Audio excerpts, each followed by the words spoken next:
दोस्तों, एक बार महादेव जी को बिना कारण के किसी को प्रणाम करते देखकर पार्वती जी से उनसे पूछ पड़ी, हे देव, ये आप किसको प्रणाम करते रहते हैं?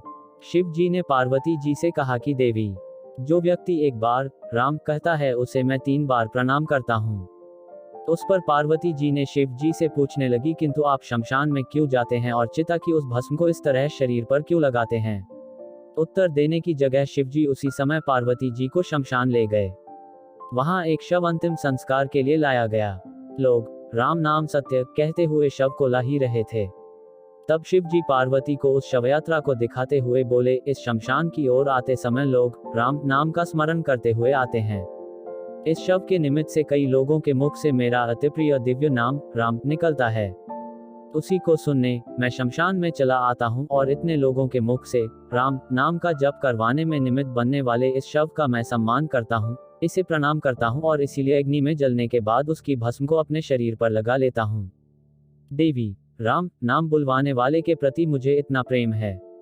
दोस्तों, एक और प्रचलित लोककथा के अनुसार दरअसल एक बार देवी उमा भगवान शिव से पूछने लगी, हे भगवान, स्वर्ग लोक में तो अनेकों सुख सुविधाओं से संपन्न निवास स्थान है, फिर उन सब को छोड़कर आप इस शमशान भूमि में कैसे रहते हैं?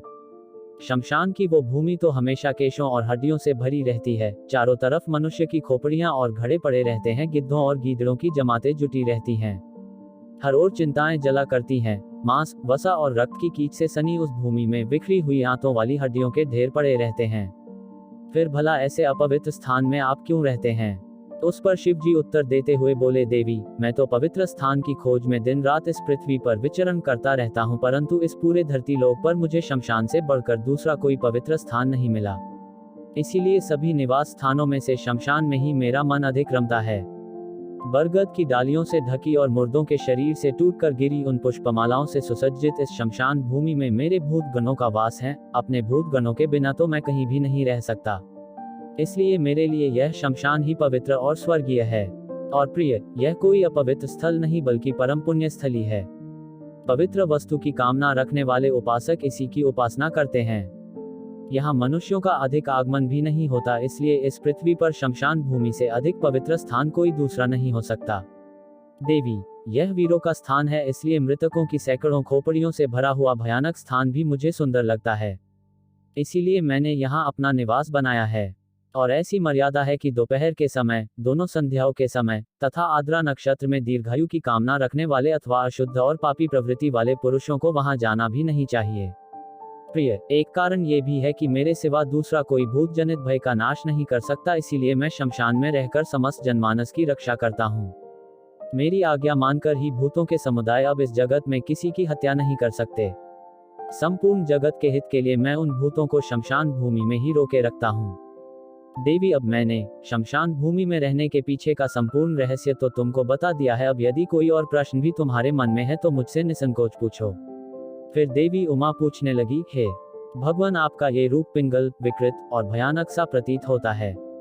आपका पूरा शरीर भभूति से लथपथ है, सिर पर जटाओं का भार लदा हुआ है, उस पर आपकी ये विकराल आंखें एक ऐसा शूल, रौद्र, भयानक और घोर रूप प्रकट करती है जिससे किसी का भी भयभीत होना सामान्य है। कृपा कर आप मुझे इस रूप के इतने विचित्र होने का कारण बताए।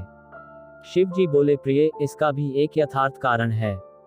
इस संसार के सारे पदार्थ 2 भागों में विभक्त हैं, शीत और उष्ण। अग्नि और सौम रूप के प्रतीक उन शीत और उष्ण तत्वों से ही यह संपूर्ण जगत गुथा हुआ है, जिनमें से सौम्य गुण की स्थिति भगवान विष्णु में है और मुझ में इसके बिल्कुल विपरीत आग्नेय तेजस गुण प्रतिष्ठित है। इस प्रकार ये विष्णु और शिव रूप सदा समस्त लोगों की रक्षा में लगे रहते हैं। और देवी, ये जो विकराल नेत्र से युक्त और शूल से सुशोभित भयानक आकृति वाला मेरा रूप है, यही आग्रह है जो संपूर्ण जगत के हित में तत्पर रहता है। यदि मैं इस रूप को त्याग दूं और इसके विपरीत हो जाऊं तो उसी समय संपूर्ण लोकों की दशा विपरीत हो जाएगी। देवी, इसीलिए लोकहित की इच्छा से ही मैंने ये रूप धारण किया है और अब अपने इस रूप का सारा रहस्य तुम्हें बता दिया। इस तरह इस कथा के जरिए महादेव ने इस गूढ़ रहस्य से और रूबरू कराया है कि भगवान रुद्र और भगवान विष्णु दोनों एक ही परम तत्व का हिस्सा है, जिनमें से एक सौम्य गुण को संजोए हुए है तो दूसरा तेजस गुणों को, परंतु ये दोनों ही सर्वदा एक ही है।